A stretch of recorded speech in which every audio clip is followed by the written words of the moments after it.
It's kind of fortuitous at this time that once again we've joined forces.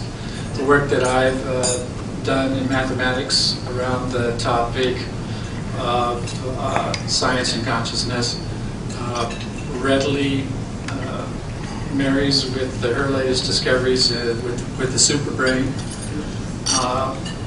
Martha is a licensed psychoanalyst and is an active member of the IRSJA, which is the Inter-Regional Society of Jungian Analysts. She began her academic career in the early 60s as a faculty member in both the Yale University and the School of Medicine Department of Psychiatry, and at the Yale School of Nursing as both a professor, clinician, and community activist. Next, in what was to become a lifelong pursuit of the psyche, she began an ever inward journey to become a Jungian analyst, faculty and board member of the C.G. Jung Institute of New York.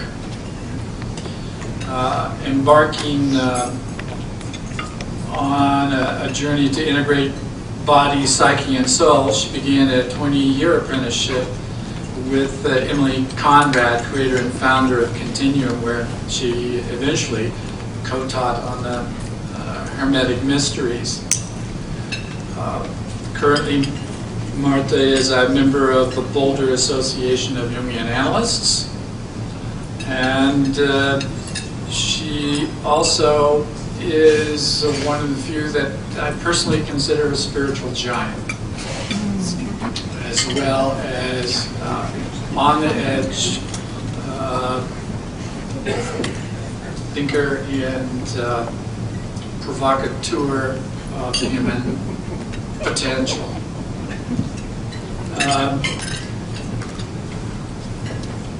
You're about to hear Martha's discovery of the Supra-Brain, which I referenced in my last talk here at SSE. Personally, I feel what you're about to see is a significant step in modern psychology. I myself am quite a student of Jung, and it's my personal opinion that what Martha has currently discovered was where Jung left off. I am blessed to present to you Dr. Martha Harrell.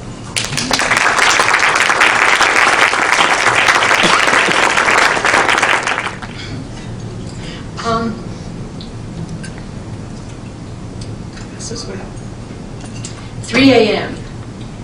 Larkspur, California, August 1st, 2015. I'm asleep. Suddenly, I woke up in a conversation which could only be called a demon.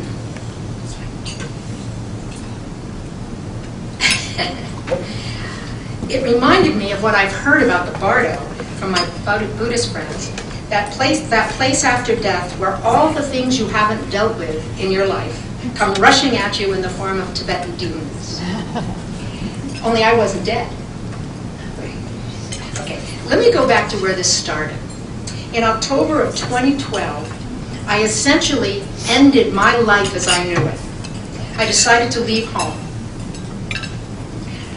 I was living in New York City at the time, and one day I just decided to set out on what an Aborigine might call a dreamtime walkabout. Basically, that means you have no idea where you're going or what you're doing. You just follow mysterious instructions. So I moved from New York City to New Mexico, to Marin County, California, and finally in December landed in Boulder, for which I am very happy. I love it here. That night, let's go back to that night. That night in California, when I was shocked awake in the middle of the night, this is what happened. The demon said, "Just what do you think you're doing? You gave up a thriving, vital practice in New York City with amazingly creative people and just took off. Are you crazy?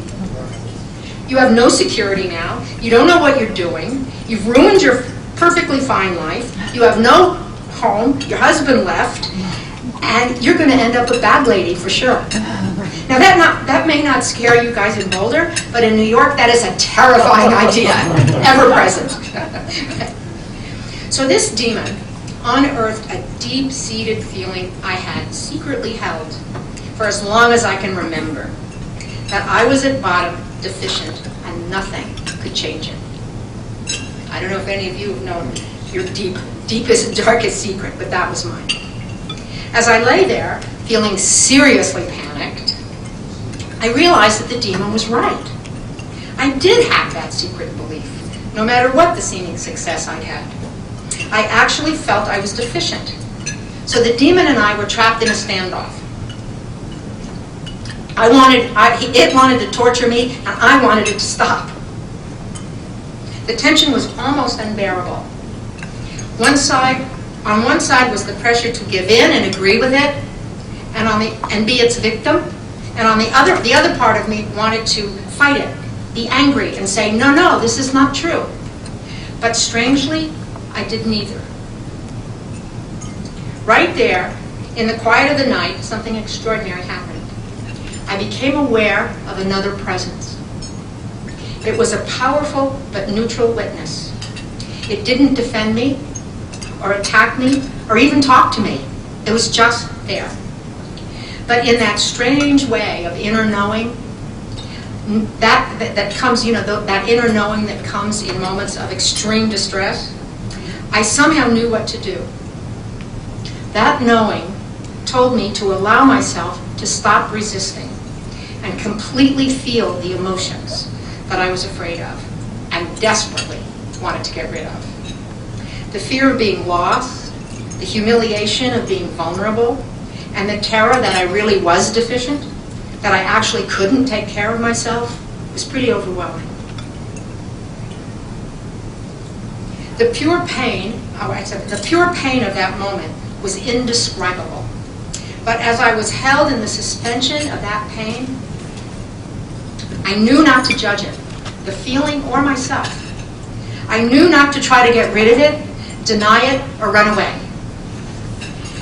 Just feel it completely, as possibly hard as I could, and simultaneously allow the witness to be there. So I was feeling it very intensely and allowing the witness to be there. I let go and felt all the feelings I was afraid of with no reservation. I actually imagined running out of money, living on the street with nowhere to go, no one to turn to, and nowhere to take a shower, which was the worst thought. So I held that vision, while at the same exact moment I was aware of this inner witness. It was an incredible moment when these two touched. Then, all of a sudden, the most extraordinary thing happened. Slide 4. I was free. The belief that I was deficient was gone. It just simply disappeared. And believe me, I knew that feeling, lived with it forever, and it was gone. All the fear, all the humiliation and judgment I had heaped on myself for this insane walkabout was gone. But most important of all, this deep, dark secret was no longer there. The secret that no matter how many degrees I'd gotten, how many spiritual systems I'd studied, or how many hours I'd meditated, I was still secretly deficient. It dissolved in that moment. Gone. So today, I came to talk to you about what came out of that moment of extremity and miracle. It certainly turned my life upside down. Now, in the world of psychology, as I'd known it, something this powerful just did not happen that fast, especially without my ego being involved. Yes, I see somebody knows what that feels like. It felt to me as if my old operating system had suddenly changed to a new one, instantly. The quest to understand the meaning of this experience is what led me to be here with you today. And it's turned out to be a paradigm shift of huge importance. So what happened that night? Now, since you guys are the Society for Scientific Exploration, I'm inviting you to explore this mystery with me. The way I approached it was like I imagined it as trying to solve a big puzzle. So I have big puzzle pieces that I'm going to share with you. I had to turn to quantum physics to orient myself because I couldn't find the answer in traditional psychology. You know that joke, how many shrinks does it take to change a light bulb? Only one. But the light bulb has to really want to change, and it takes a long time. Okay. Well, this didn't take a long time.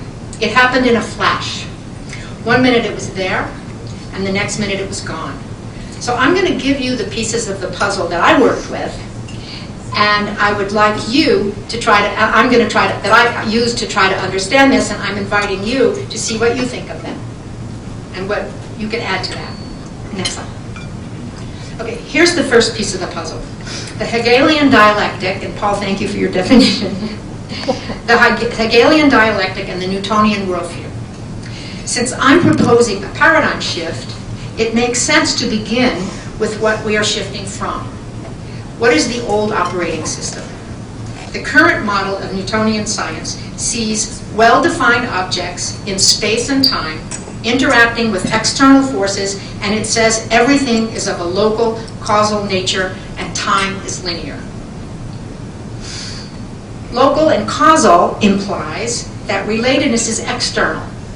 For example, if you have a billiard ball, reality, all effects seem to arise as external causes in a linear relatedness.